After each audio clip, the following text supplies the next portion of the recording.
नमस्कार, आपण पाहत आहात साप्ताहिक वासवी देवी प्रिंट अँड इलेक्ट्रॉनिक मीडियाचे व्हिडिओ न्यूज. आपल्या YouTube चॅनलला सबस्क्राईब करा आणि रहा अपडेट. घरकुल योजना, विद्यार्थ्यांसाठी अभ्यासिका आणि अयोध्येत भक्त निवास उभारण्याचा संकल्प. महासभेचे अयोध्या अधिवेशन उत्साहात संपन्न. लोक काय म्हणत आहेत याकडे लक्ष देऊ नका, आपले कार्य चालूच ठेवा. माजी वनमंत्री सुधीरभाऊ मुनगंटीवार यांचे समाजाला आवाहन. आर्य वैश्य समाजातील बेघरांसाठी घरकुल योजना, विद्यार्थ्यांसाठी जिल्हा स्तरावर अभ्यासिका व स्पर्धा परीक्षा मार्गदर्शन केंद्र सुरू करण्याचा आणि श्री क्षेत्र अयोध्येत भक्त निवास उभारण्याचा अधिवेशनात सर्वसंमतीने ठराव पारित करण्यात आला असून मोठ्या उत्साहपूर्ण वातावरणात अयोध्येतील महासभेचे जिल्हा कार्यकारी मंडळाचे अधिवेशन संपन्न झाले. अध्यक्षस्थानी माजी मंत्री आमदार सुधीरभाऊ मुनगंटीवार तर उद्घाटक म्हणून आमदार समीरभाऊ कुणावार उपस्थित होते. प्रभू श्रीराम, श्री वासवी माता, श्री रंगनाथ महाराज गुरुजी यांच्या प्रतिमा पूजनाने आणि महाराष्ट्र गीताने अधिवेशनाचा प्रारंभ झाला. आमदार सुधीरभाऊ मुनगंटीवार व आमदार समीर कुणावार यांचे महिला महासभेकडून स्वागत गीताने विशेष स्वागत करण्यात आले. उद्घाटक आमदार समीर कुणावार यांनी महासभेच्या सर्वच कामांचं कौतुक करून महासभेच्या कार्यामुळे संघटन महत्त्व कळले आहे. विद्यार्थ्यांना घडवण्यासाठी अभ्यासिकांचं स्पर्धा परीक्षेचं मार्गदर्शन करण्यासाठी पुढाकार घ्यावा, यासाठी सर्व सहकार्य करू अशी ग्वाही दिली. तर आमदार सुधीरभाऊ मुनगंटीवार यांनी लोक क्या कहेंगे याकडे लक्ष न देता आपण आपलं कार्य करीत, समाजाची उन्नती करत, समाजसेवा करून उत्तम कार्य करावे असे त्यांनी स्पष्ट करताना आजवरच्या महासभेच्या कार्याचा गौरव केला. महासभेच्या सर्वच कार्यासाठी मी सदैव तत्पर असेल असे त्यांनी स्पष्ट केले. याचवेळी सौ सपनाताई मुनगंटीवार यांनी सुद्धा आपले मनोगत व्यक्त करताना महासभेचे कार्य हे अतिशय उत्तम कार्य चालते. महासभेच्या माध्यमातून महिलांचे मोठे संघटन उभे राहिले असून यामुळे महिलांमध्ये आत्मविश्वास निर्माण झाला आहे. त्यामुळेच अयोध्या अधिवेशनात महिलांची संख्या मोठ्या प्रमाणात दिसून येते हे त्यांनी ओळखले. याचवेळी श्री काशी अन्नसत्रमचे महासचिव विलास बच्चू यांनी आपले मनोगत व्यक्त करताना समाजातील चालीरीती, रूढी, परंपरा याबद्दल मत व्यक्त करून मुलीच्या संसारात आईचा वाढता हस्तक्षेप ही बाब चिंतनाची असून याबद्दल जनजागृती होणे गरजेचे असल्याचे मत व्यक्त केले. प्रमुख पाहुणे दिलीपभाऊ कंदकुर्ते, बांधकाम समितीचे अध्यक्ष डॉक्टर श्री सूर्यकांत शिरपेवार, राज्य संघटन प्रमुख प्रदीप कोकडवार यांचे यावेळी समायोजित भाषण झाले.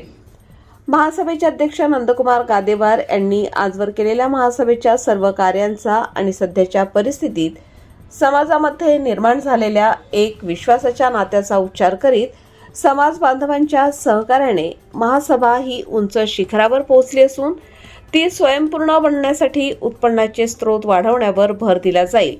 अनेक उपाययोजना करण्याचे नियोजन करण्यात येईल असे विश्वासपूर्ण मत मांडले. समाज बांधवांच्या माध्यमातून तिरुपती येथील भक्तनिवास बांधकामासाठी समाज बांधवांनी दिलेली भरभरून मदत ही महासभेच्या विश्वासाची पावती आहे असे मत व्यक्त करून महासभेच्या वतीने श्री क्षेत्र अयोध्या या ठिकाणी भक्तनिवास उभारण्याचा संकल्प या अधिवेशनात करताना उपस्थित पदाधिकाऱ्यांकडून टाळ्यांचा प्रचंड कडकडाट. भक्तनिवास करा,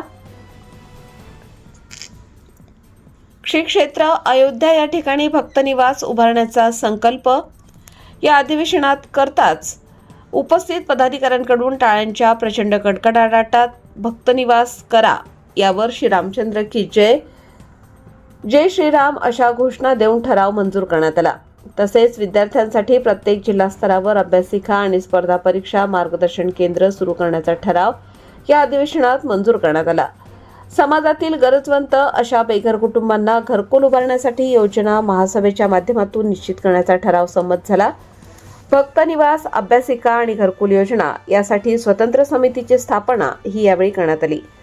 महिला महासभेच्या वतीने सौ माधुरीताई कोल्हे, सौ सुलभा वट्टमवार, डॉक्टर सौ ढमढेरे यांनी समायोजित मार्गदर्शन केले.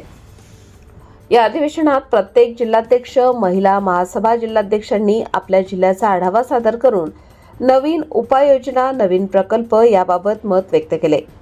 प्रास्ताविक महासभेचे महासचिव गोविंदराव बिडवई यांनी सविस्तरपणे मांडून आजवरच्या महासभेच्या कामाचा आलेख सादर केला.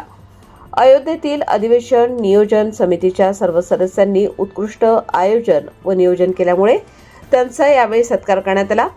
याच समितीची भक्तनिवास उभारण्यासाठी निवड करण्यात आली. यामध्ये प्रमुख शिरीष मनाटकर, राजू नळदकर, विलास कोटगिरे, ज्ञानेश्वर अय्या, अमोल फुटाणे यांची निवड करण्यात आली. घरकुल योजनेसाठी प्रोजेक्ट चेअरमन म्हणून नागपूर येथील बांधकाम उद्योजक दीपक निलावार यांची, तर अभ्यासिकेसाठी जयाताई चिंतावार, सुषमा कोटगिरे यांची निवड करण्यात आली.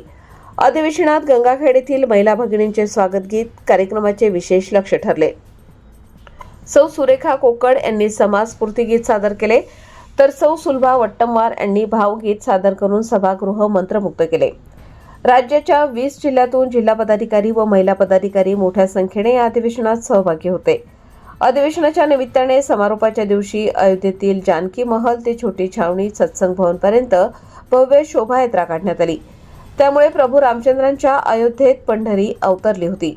दरम्यान दानशूर देणगीदार भक्त व्यंकटेश गादेवार, अनिल मनाटकर, दीपक निलावार यांचा सत्कार करण्यात आला. अयोध्येतील महासभा अधिवेशनामुळे समाजासाठी नवचैतन्य निर्माण झाले आहे. आणि नेहमी समाजसेवा ही श्रेष्ठ ठेवून आपण काम केलं पाहिजे. सोपं नाही आहे. महासभेचं काम एकत्रितकरण करणे सोपं नाही आहे. पण नंदभाऊ तुम्ही धन्यवाद देतो. मी पहिल्या सभेपासून आहे, चारही अधिवेशनामध्ये मी आलेलो आहोत. चारही अधिवेशनामध्ये बघत आज जी उंची वाढत चाललेली आहे समाज म्हणजे आपल्या समाजामध्ये, लोकांमध्ये, ही आनंदाची गोष्ट आहे. ते केलं पाहिजे, पण त्याच्यासोबत विरोध सुद्धा वाढतो. कारण नसताना विरोध वाढतो. चांगलं काम केलं तरी विरोध वाढतो. असे आहे काही ठिकाणी. अरे काय विरोधाच्या अनेक गोष्टी आहे. तुम्ही चालले, आमच्याकडे बघितलं नाही, जरा विरोध झाला, जवळून गेले, बोललेच नाही, बघितलं पण पाहिलंच नाही, बघितलं पण नमस्कार केलाच नाही, इथपासून विरोध. त्याच्याकडे लक्ष द्यायचं नसतं. आपण आपली रेषा मोठी करायची, दुसऱ्याची रेषा पुसायची नाही. आपली रेषा जेवढी मोठी कराल, जेवढं मोठं कार्य कराल, तेवढं आपण केलं पाहिजे. दुसऱ्याची रेषा जर पुसली नाही, आपली रेषा आपोआप मोठी होते. मला आता नंदकुमार गादेवारजींनी कोणाचा तरी एक सोशल मीडियामध्ये कॉमेंट दाखवली. कलियुग का म्हटलं जातं हे आता माझ्या लक्षात आलं की खोटं बोल पण रेटून बोल. आणि महाराष्ट्र आर्यवैश्य महासभेला उतरती कला लागली असं बेमालूमपणे माझं नाव टाकून त्या महान व्यक्तींनी जेव्हा लिहिलं तेव्हा माझा विश्वास झाला, आता तर कलियुगाचे फक्त 5000 वर्षच पूर्ण झाले आहे, भविष्य कसं असेल. पण शेवटी समाजाचं काम करत असताना उत्तम काम करणाऱ्यांनी LKK लोक क्या कहेंगे याचा विचार करायचा नसतो. मग राजकारण असेल की समाजकारण असेल, आपल्याला विश्वासाने कोणी चांगलं असेल त्यालाही सोबत घ्यायचं आहे आणि कोणी वाले असेल तर त्याला वाल्मिकी बनवण्याचाही प्रयत्न केला पाहिजे.